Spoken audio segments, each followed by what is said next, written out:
Bonjour, bonjour, voilà, j'espère que tout le monde se porte bien. Et ce matin, nous allons un peu parler sur l'état des lieux de l'Église aujourd'hui au Cameroun et en Afrique. Et voilà, vous savez, il y a beaucoup d'abus aujourd'hui, il y a beaucoup de dérives aujourd'hui au sein de l'Église. Mais jadis, quand le ministère ou bien quand l'Église est arrivée au Cameroun, au travers de nos pères fondateurs, il n'y avait pas de scandale comme nous pouvons compter aujourd'hui en nombre considérable. Parce que la Bible déclare que sur Pierre, je bâtirai mon Église. L'Église est bâtie sur un ministère apostolique ou bien pastoral. Ça veut dire qu'elle est basée vraiment sur la parole de Dieu, sur l'enseignement, sur la connaissance profonde de Dieu, sur l'effet d'orienter les gens à connaître vraiment Dieu, à aimer Dieu, à chercher Dieu et à se préparer pour le retour du Seigneur. Et pendant des années, ça a bien fonctionné au niveau de l'Afrique, au niveau du Cameroun. Et après, il y a eu certaines dérives ont commencé lorsque certains jeunes n'ont plus voulu rester au pied des pères fondateurs pour mieux écouter, mieux apprendre et acquérir un peu de maturité. Alors, il s'est amené un certain vent, un vent prophétique, un ministère prophétique. Et l'Église ne peut pas être bâtie sur un ministère prophétique. Et lorsque les ministères prophétiques sont arrivés, ils sont arrivés avec beaucoup de scandales, beaucoup de dérives. Aujourd'hui, la plupart des ministères prophétiques, il y a beaucoup de choses qui sont tout sauf en accord avec la parole de Dieu.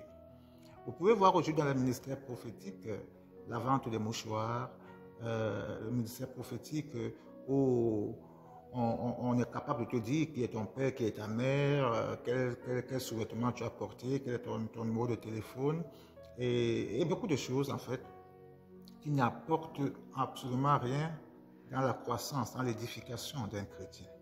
Ce sont des choses qui sont là pour épater, pour impressionner des gens.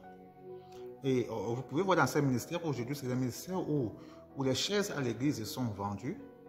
Ça veut dire que pour t'asseoir dans les premiers rangs, tu dois payer, ça a un prix. Ça a un prix. On vend des parfums, on vend des bières, on vend le sang de Jésus, on vend des balais, on vend pas mal de choses sous l'effet des actions prophétiques, en fait. Sous l'effet des actions prophétiques. Et c'est des dérives vraiment très, très graves. Très, très graves. Et aujourd'hui, la plupart des personnes aspirent à être prophètes. Tous les jeunes aujourd'hui aspirent à être prophètes. Parce que c'est devenu un gagne-pain, c'est devenu une source de rentabilité, une source d'argent pour beaucoup de personnes. Beaucoup de personnes fuient la misère, beaucoup de personnes fuient la pauvreté, fuient le chômage et ne veulent pas travailler. Ils se sont dit, ok, c'est le seul endroit où ils peuvent vraiment s'en sortir et gagner leur pain indignement. Et donc, je continue à dire qu'un ministère qui est bâti sur un ministère prophétique aura toujours des scandales. Aura toujours des scandales. Ce qui est encore dérangeant dans tout ça, c'est que ces gens, ils vous disent des futilités au lieu de vous dire vraiment ce qu'il y a lieu de dire. Ce qu'il y a lieu de dire. Ce sont toujours des promesses de voyage, des promesses d'enfants, des promesses de travail, des promesses de maison, des futilités, des choses de ce monde, des plaisirs, des passions de ce monde. Or, la Bible nous dit, cherchez d'abord le royaume de Dieu et sa justice. Et le reste vous sera donné par-dessus tout. C'est une réalité. Cherchez d'abord Dieu et non cherchez d'abord les accessoires qui sont tout ce que je viens de citer. En réalité, ce sont des accessoires. Or, celui qui cherche Dieu ne sera privé d'aucun bien. C'est ce que la Bible déclare. Donc, les ministères prophétiques qui sont arrivés aujourd'hui dans le milieu chrétien, ils sont remplis de sorcellerie, de charlatanisme, de la magie. Et vous allez les remarquer, ce sont des gens que pour les saluer, d'abord, il faut à la limite se mettre à genoux. Pour certains, il faudrait se mettre à genoux pour saluer un homme un homme qui mange comme toi, un homme qui va aux toilettes comme toi, parce qu'il se dit qu'il est un prophète. Tu dois t'agenouiller devant lui pour le saluer.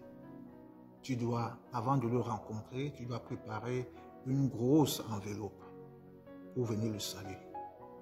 Pour le voir, c'est tout un protocole. Or, la Bible déclare qu'un disciple sera comme son maître.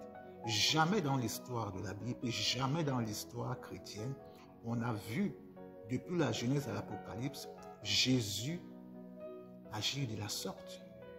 On n'a pas vu Pierre agir de la sorte. Parce que Pierre, c'était un homme de parole. Il connaissait la parole, rempli d'humilité, accessible à tout le monde. Lui qui pouvait passer son ombre guérissait les malades. Aujourd'hui, parce que quelqu'un peut faire des prophéties de futilité, il devient comme un pape. À l'église, c'est lui qui a la chaise qui est presque en or, qui brille comme de l'or. L'opulence, la vantardise, c'est eux. Il n'y a rien de profond, il n'y a rien de Dieu en eux.